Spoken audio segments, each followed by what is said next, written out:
Supposing now you are conditioned. Conditioning is your memory, your experiences, your hopes, your desires, your fears, and all these things are mixed up together. That's your conditioning. Now, that is in the past. It is in your mind, is it not? What happens? That conditioning is always expressing itself now. But if you do not know that it's this conditioning that is expressing itself now, you're caught up in it. You're merely expressing it. You're merely expressing your images, your ideas, your fears, and all your troubles and your tribulations. These fears that are deeply rooted in yourself from your infancy, your beliefs. All these things are expressing themselves now, are they not? So you cannot be expressing reality while you are expressing that conditioning now. But if you're aware at this moment that you are expressing that conditioning, you will know that it has no power of its own. And in that awareness, it falls away from you. And in that awareness, you'll begin to express reality. A belief in your own importance. That's a belief. It's merely a belief like any other belief. It's like a belief in hell, a belief in the devil, and all the rest of the things. A belief.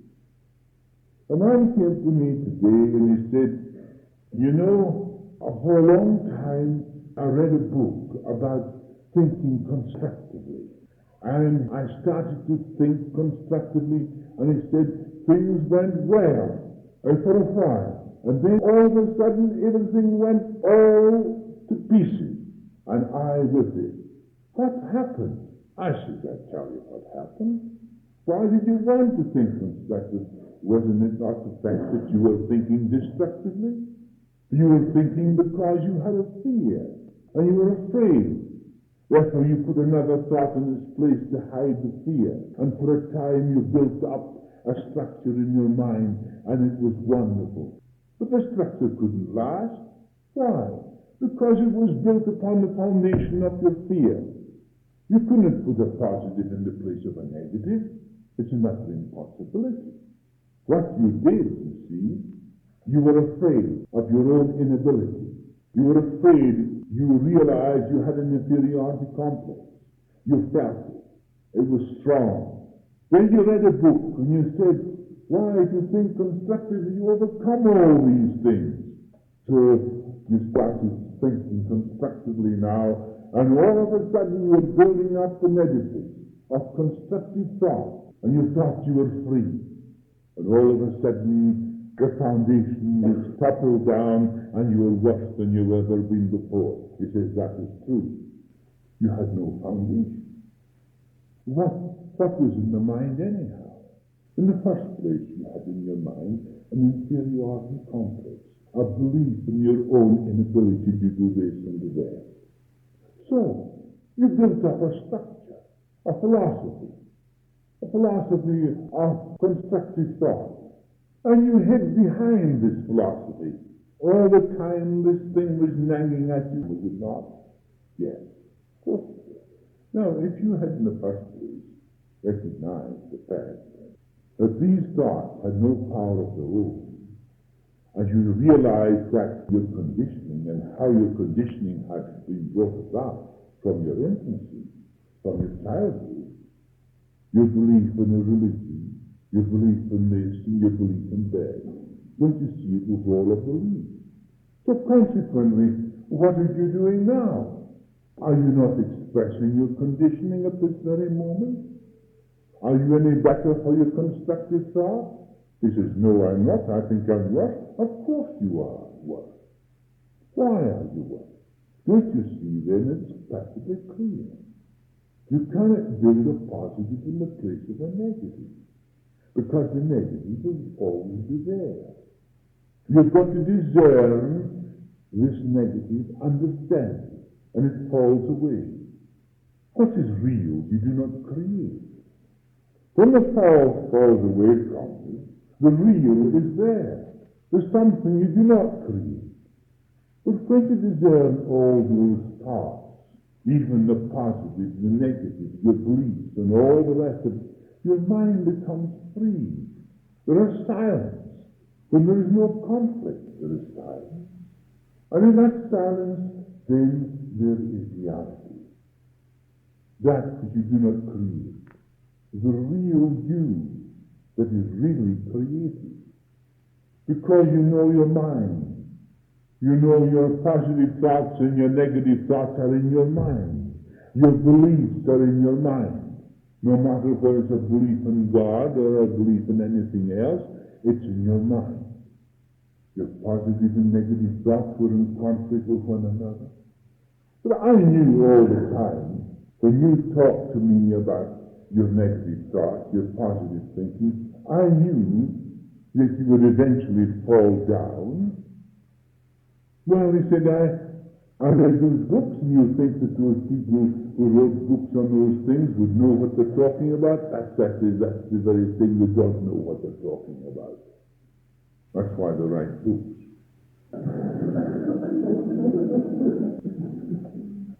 Now, you see, by the time I had finished with him, I stripped him bare of everything. He came back at me in several points about belief in God, the hell and the devil, and the Bible and everything. He says, but the Bible is the Word of God. I says, who told you? I says, that is merely printed ink and paper, is it not? It's called a holy book. Exactly. But the people who wrote it were inspired, naturally. But it was written by men. The Gospels you're talking about were written 150 years after Jesus was crucified. And they were written on hearsay. Not an actual presence of what was taking place there and then. But I said, when you know the truth, you will know the words of Jesus are correct. At the present time, you can't tell me what word is correct in the Bible. He says, why? Because you're conditioned where you believe. You believe that your religion is better than every other religion. How many other religions have you got in the world? How many denominations have you got in the Christian religion? How many people are battling against one another because they think their particular form of this so-called Christian religion, whatever it is, the various cults of these Christians, is better than you? What are you? Are you a Catholic or Protestant? Or what are you? He says, I'm a Catholic. Well, I said, you think your religion is better than the Protestant religion? Yes, he said. Well, the Protestant thinks that his religion is better than yours. So how are you going to get out of it? Don't you see that your beliefs the cause of your trouble? Now, what is expressing itself now? That's the point I want to get hold of. What is expressing itself at this very moment? Is it not your conditioning? Of course it is, because you do not know your conditioning. You're caught up in it, and you must be expressing your conditioning. The past is now functioning here at this very moment, now. And it will go on functioning, and you'll go on expressing your conditioning until you realize what your conditioning is. And you'll never be free, no matter how you try to be free. No matter how many words or thoughts you may construct in your mind and think it's a positive thought, you're still bound. Freedom doesn't come by creating a constructive thought and putting it in the place of a negative thought. Freedom comes only through recognizing your conditioning, how they have come about. And as you see it as merely a mental thing and not a spiritual thing, it passes away. And transformation takes place immediately. It is not something in the future that you're going to become, but it is an immediate transformation. Immediately you recognize your condition. And as your conditioning falls away, reality you do not create. That which is real in itself comes forth. Your conditioning is merely hiding. That's all. You've been to psychiatrists, you've been to all the various specialists, and you find you're still bound. How do you feel now? He says, I'm beginning to see all that was holding me back. I said, yes, you begin to see in your mind. Yes, but that is not true. Beginning to see. You must begin to understand your conditioning first. That is not beginning to see. You may reason, but you cannot escape through reason. You can only escape by discerning your thought at this very moment. What your thought is, what your emotion is, what your feeling is. And you will know it is your conditioning. Through the morning, it is in understanding yourself. Understanding yourself with all its hideous fabrications, its beliefs, its jealousy, its fear. The reality is now. You do not create that which is real. It's a living thing. It's a spiritual thing. It's a living thing. It's a power of its own that is eternal and ever present. What is in the mind has a beginning and an end. And what is a beginning and an ending is not real. Your conditioning has a beginning and an ending. But that which is real, no beginning and no end, because it is ever present. And that which is ever present has no beginning and no end. And only that which is ever present is real. The reality comes into being through transformation. Transformation comes into being through discerning of your own conditioning now. Recognizing your own thoughts, emotions, and feelings at this very moment. Because moment to moment is real. Reality only exists moment to moment. When that moment is past, it becomes a memory. It is always existing moment to moment. What's in the future is in your mind. Past in the future is in your mind. But if you will note, it is always expressing itself now. And to recognize what you are doing now is your salvation. The universe is proved to be made up of a substance exact in nature to that which makes up ourselves. Therefore the Creator and His Creator are one, and there is no separation anywhere. With this understanding, we never become the victim of any circumstances. Most people do not realize the importance of this fact, otherwise they would accomplish things consciously, which could never be attained through mere human effort. We must have confidence in the creative power in which we live and which lives in us. Know you not, I am the Father, and the Father is in me. We must make ourselves independent of other people's efforts on our behalf. Dependence on others has been the cause of much unhappiness and disappointment, and has brought distrust, failure into many people's lives. We must work from within outwards, not from without in. Whatever I see the Father do, I do likewise. This means that we no longer wait for others to act for us, but become creative, cooperating with the creative life, the very livingness that makes us alive.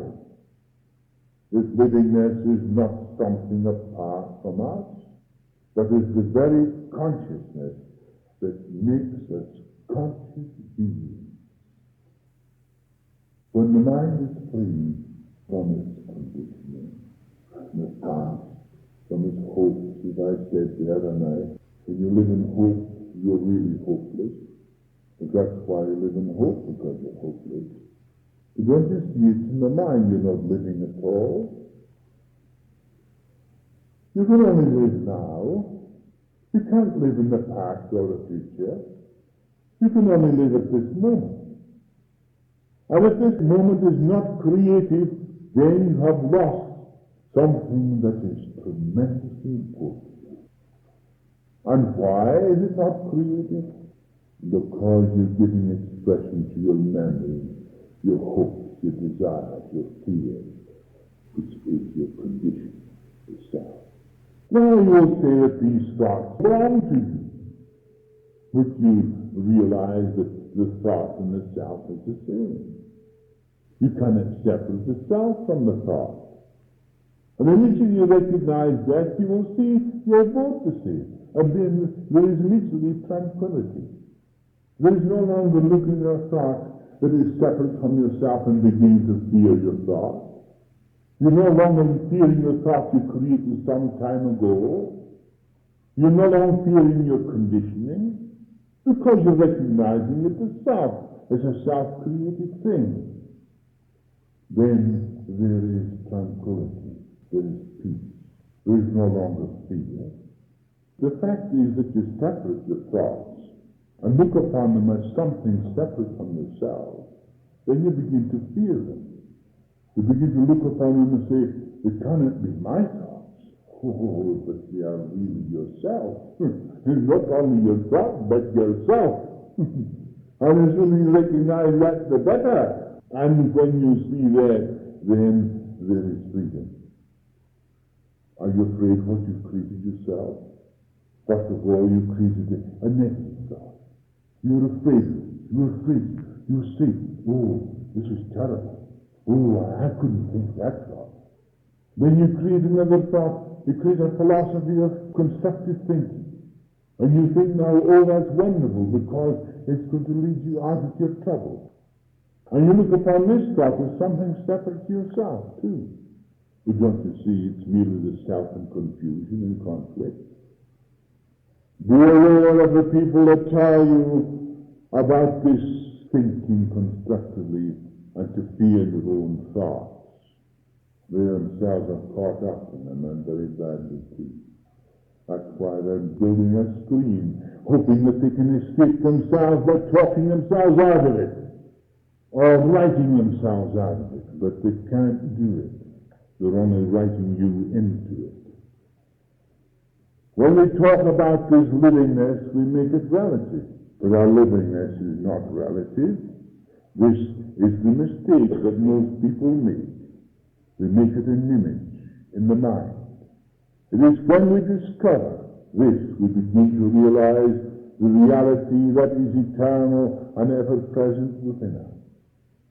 Most people in the world today are dominated by example. They follow a pattern.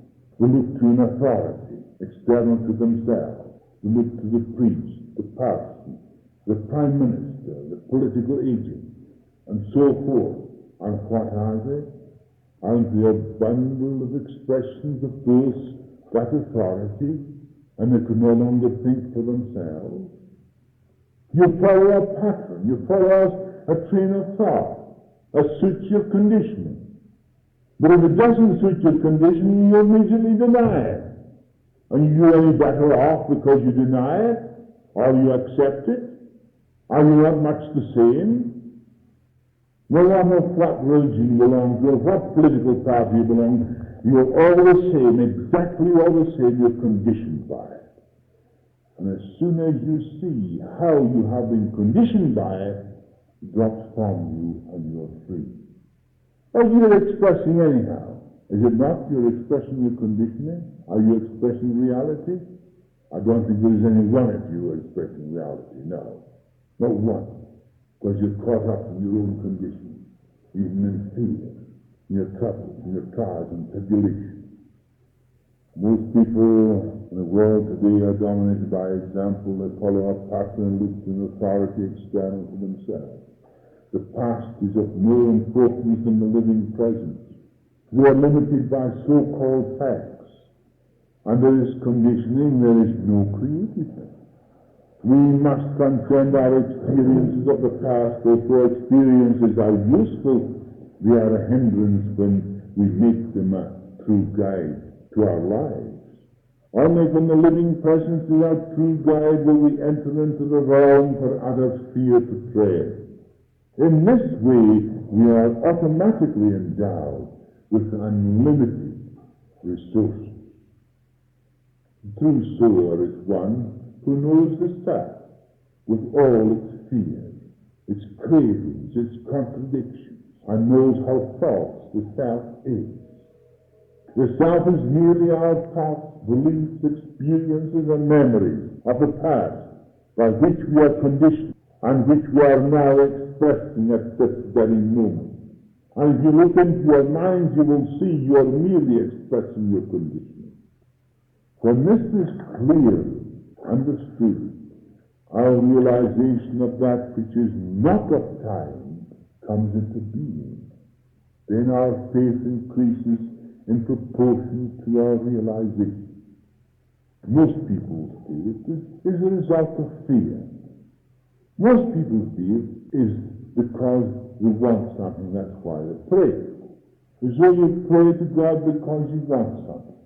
But Jesus said to his disciples, when you pray, believe you have received it, then you shall have it. He said everything at this very moment. You have it now. Supposing now that your mind was freed from want, freed from conditioning. Are you not right at that moment in the Spirit, which is everything? You plant a seed in the ground, you know absolutely the intelligence that is working through that seed, and the intelligence that is working through that ground will unite with the growth of that seed to bring it forth 100-fold, and you'll find that it grows through the night while you're asleep. If you are truly aware, then your prayer is something that is established now in the infinite presence, that living presence, and the whole universe will unite for the purpose of expressing that according to the seed you have sown. So as the seed in the ground was a corn or a potato, so will it grow according to its kind. It's the same growth, it's the same creative principle existing in the seeds as existing in your own thoughts, in your own prayers, but that thought must not be something in the future of hope or of fear, but in actually establishing knowing that at this very moment it is already created. What you pray for, believe you have received, and you shall have. There is no difference in the creativeness that operates in the ear of corn and the creativeness that operates in man's consciousness when he is aware of this creativeness. Yet most people have failed to see this mighty truth. A well-ordered individual is one who intelligently cooperates with the all-creative life in the present, and which is continuously expressing itself in man now, and knows no past nor future, because it is truly creative in its omnipresence. Thus a well-ordered society can only come through individuals who understand themselves. I said before, did I not, so often, that all your conferences will end in nothing. How often have I told you that? Everyone comes with their own conditioning, with their own wants. But you do not see what is hindering the settlement of all these things, as long as they're conditioned. As long as each individual is conditioned in the conference by his own conditioning, his wants, his greeds, and so forth, his nationalities, and so forth, there can never be a settlement. Was Lydia of Versailles a settlement? No. What came was another war. Do you think our conferences now are taking place at Geneva is a settlement? With no understanding of what is taking place around us, we unconsciously allow ourselves to be destroyed because we allow ourselves to be controlled by leaders who are ignorant of the causes of strife and misery. You cannot, after butchering a country, destroying people, houses, and everything, then go and give them clothes and food and building houses for them, that is going to compensate for the disaster? Are we ever going to get out of the conditioning by that? You cannot settle things on its own level. You must go beyond and see the cause of these things first. Then, by knowing the cause, these causes will be removed. The result? Peace, of course. A peace you cannot create. A peace that is now. Then is it not true that the blind lead the blind and they all fall into the ditch?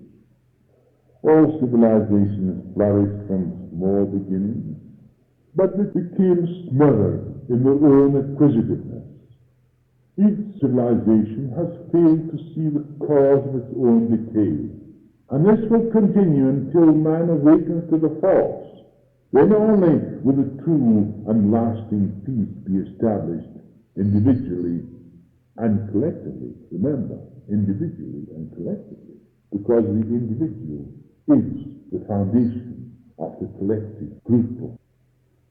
Is this decay not already eating at the roots of our civilization? Because of its beliefs, ideas, its divisions in nationalities, in dogma, in groups, and ideas? If we cannot see the cause of the rot in the roots of the tree of our present civilization, that crumbling will come for certain and great will be the fall. But there is no use looking outside yourselves for it. Don't think that the settlement can take place in the Houses of Parliament, because each one is conditioned by his own desires, by his own ideas, his collective group, which he represents. Who is responsible then? The masses, of course, the individual, you and me. We have advanced on a material side, but the spiritual side is completely wanting. Our religious revival is not spiritual, nor is it understanding. In fact, this makes us more bigoted and narrow. A group of people who are conditioned gather together because they're conditioned. They're seeking an escape, of course. That's why they're conditioned. That's why they gather together. And listen to somebody who will say, who will stand up for so-and-so? Wave your handkerchiefs. People will raise up and they'll wave their handkerchiefs.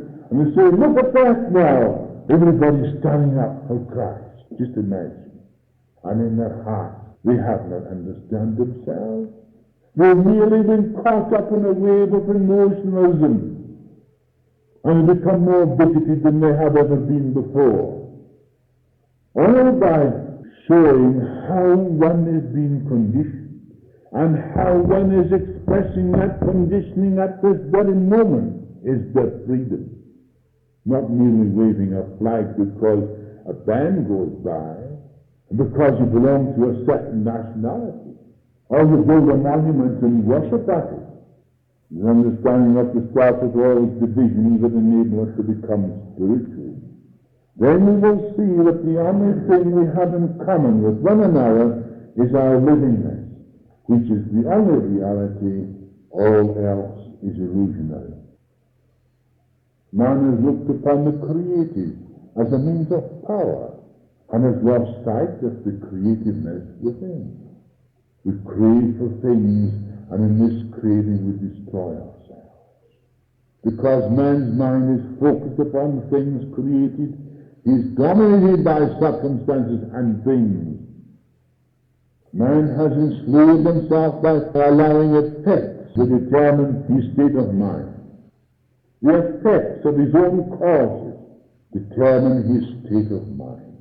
Is it not the vicious circle we are in? Thus he is controlled by the effects of the causes he creates. When we see that individual and world conditions are the same, which is merely an outward expression of our inward thought feelings, we will readily see that systems, conferences, ideas will never bring about order of goodwill. And the only remedy is transformation within, through understanding the thought. And with this inward change, the outer will change also. You do not create transformation. You do not transform yourself. You drink and transform something. It's like a fellow who drinks a bottle of whiskey or fills himself with beer and he becomes a raving lunatic. He's transformed himself, of course, by liquor. But why has he transformed himself? Is he not trying to escape from something? But real transformation you do not create. It comes about as a natural result of the discerning and understanding the self with all its conditions. It is our inward conflicts that are expressed in outward disasters. Therefore, only a radical change in the human heart will bring about real civilization, which can only be made up of individuals who understand. We look to the future with hope. But is this not another illusion? Is hope in the future? That something will change?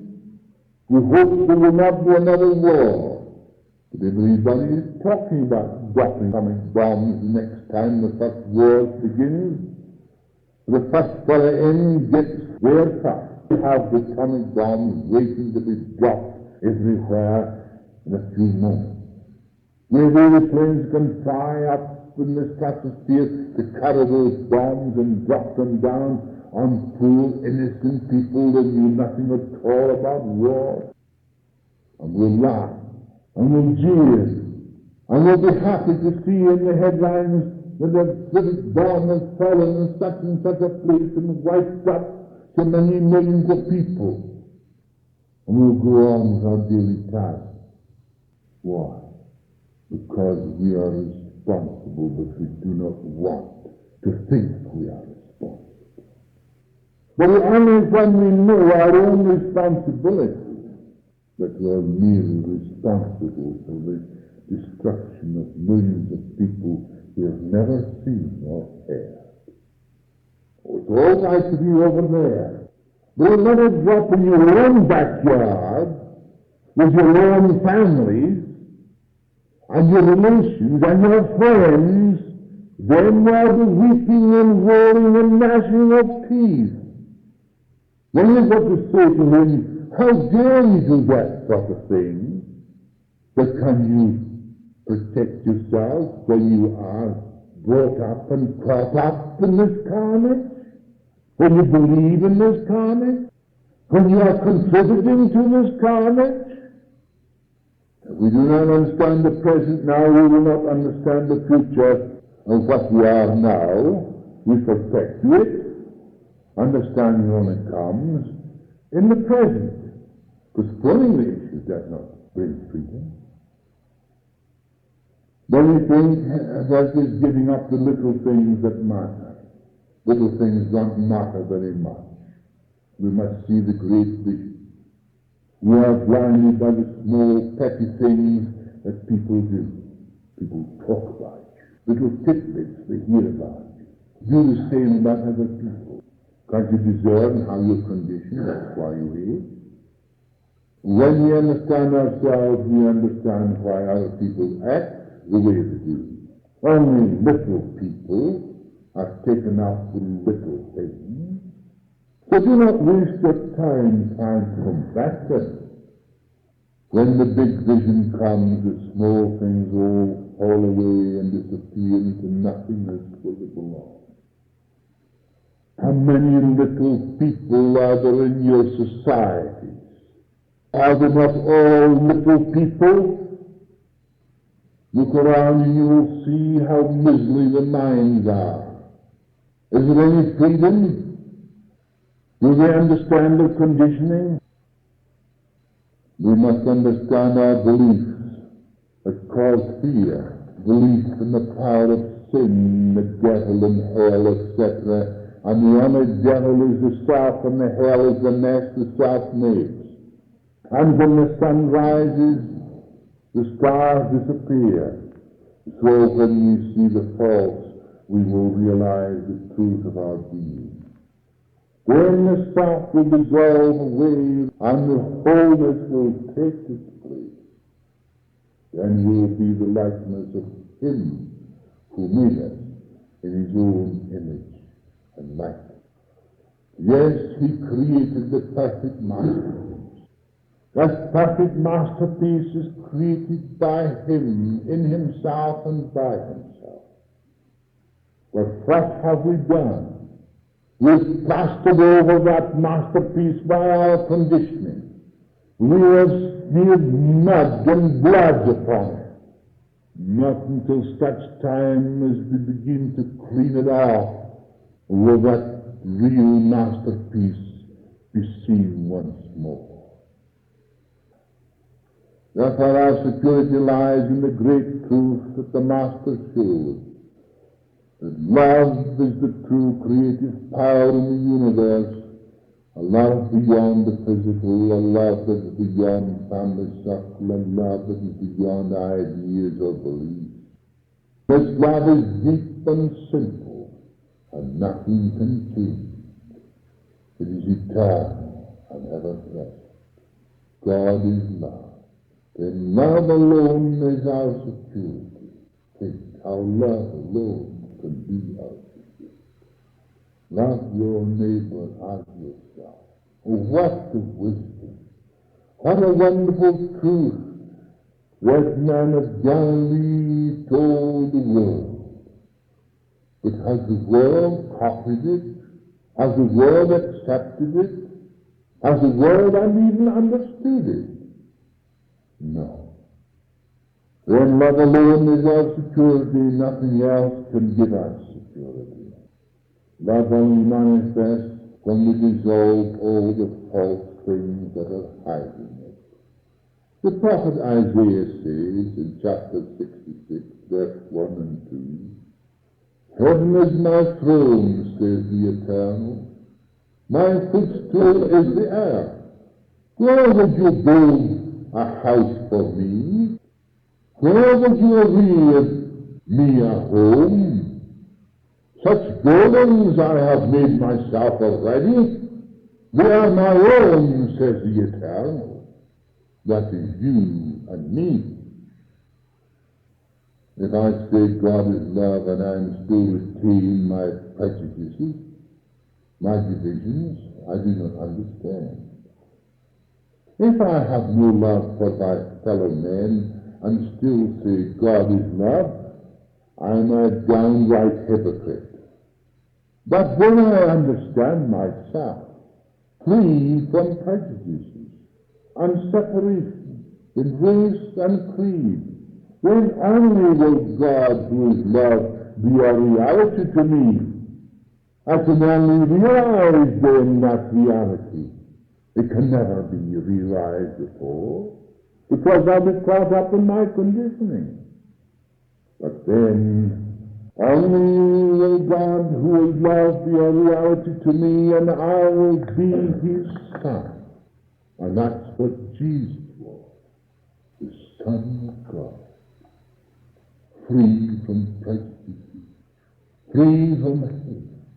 Forgive them, for they know not what they do. His last words, yes, those last words. There was no contention, there was no hate. There was no envy. He wasn't conditioned by the trial, the tribulation, the injury and the pain. Truly, truly, he was the greatest man the world has ever known. There was no greater. And he says these words, this that comes from a man, that is what defiles him. From the heart of man the designs of evil come. There's where the devil is existing in the self, and not something outside the self that you're afraid of. Or immediately you know that the devil's the self, you have no longer any fear of it, nor of hell either. There is a freedom from all fear. just as Jesus freed himself from the south, as he said, "Get ye behind me, Satan," so the south disappeared. Then truly he was the Son of God. And we are all sons of God when the self disappears. When you understand the self, your memories you will not forget. They will be with you, and they're with you now in the present, whether they're subconscious or conscious. But if you're aware every moment, you will know whether you're giving expression to those memories, those fears, those beliefs that are hindering the expression of the love of God. But once you see they belong to the self, and the self has no foundation whatsoever, because the self can't exist in God. God is wholeness, and therefore is no separation. The self is separation. And when the self is seen as something that is separate, then it cannot be a reality. And in that way it passes away into nothing, and with it all its fabrication. You will know them for what they are: self-created conditioning. Oh, the freedom, the love that comes from the soul that is freed from all these things, from hates, from envy, from different religious sects, from different political groups, from different nationalities, from these hates and all these things that separating the livingness. We are all in common with each and every one. Then when we see those things, we pass away. Forgive them, for they know not what to do.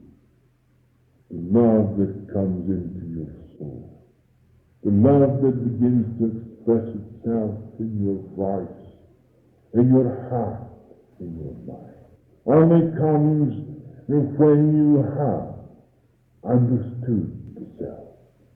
Now, not trying to search for the cause of your conflict in the past, or thinking in the future that you can be freed. We can only be freed at this moment, discerning and knowing your conditioning now, at this very moment. That is freedom. Benediction. O eternal love, thou art not divided. In thee there is no evil, for thy omnipresence is not divine. Evil exists only in man's mind and heart, who professes thee, but does not know himself. It was the self that sat on the throne of ignorance. That was the cause of all my misery. I was blinded by my beliefs, by my ideas, to thy wondrous, ever-present love. It was only when I understood the ways of the self did I hear thy voice calling from within my being, "Come unto me, I will give thee rest." Then thy love blotted out all the illusions of my mind. Now I am aware of all that hinders thy expression in me.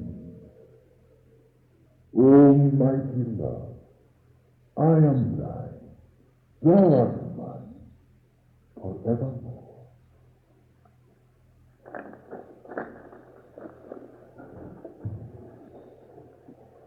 Before we leave, I want to make this announcement that next Tuesday I will be showing you the pictures of the dead, slides in color, that I took in my journey over the Himalayas. I have asked you to even bring some of your friends to be allowed to come in, not too many of them, but just your special prayer. That will be next Tuesday evening. Then I'm going for a holiday at the end of the month, and I'll be back one of these days amongst you again. Now don't be troubled, don't be worried when I'm away, because everything will be all right. A lot of you are beginning to worry what we're going to do to the doctor goes. Remember that there's a living life. The livingness in the Spirit is with you all. And I am not away from you. I am with you. In fact, Jesus said, I am with you even unto the end of the world, which is certainly true. There can be no separation, no division. I always think and look into that mind that is so mighty and grand. I could see the freedom of that mind. I could see that wisdom alone was being given expression to that mind that was free. Just as every other mind is free, so does the wisdom come. Therefore, I know that Jesus is with me at this very moment. I know that the Christ, the living Christ of God, is with me at this very moment, and is with you too.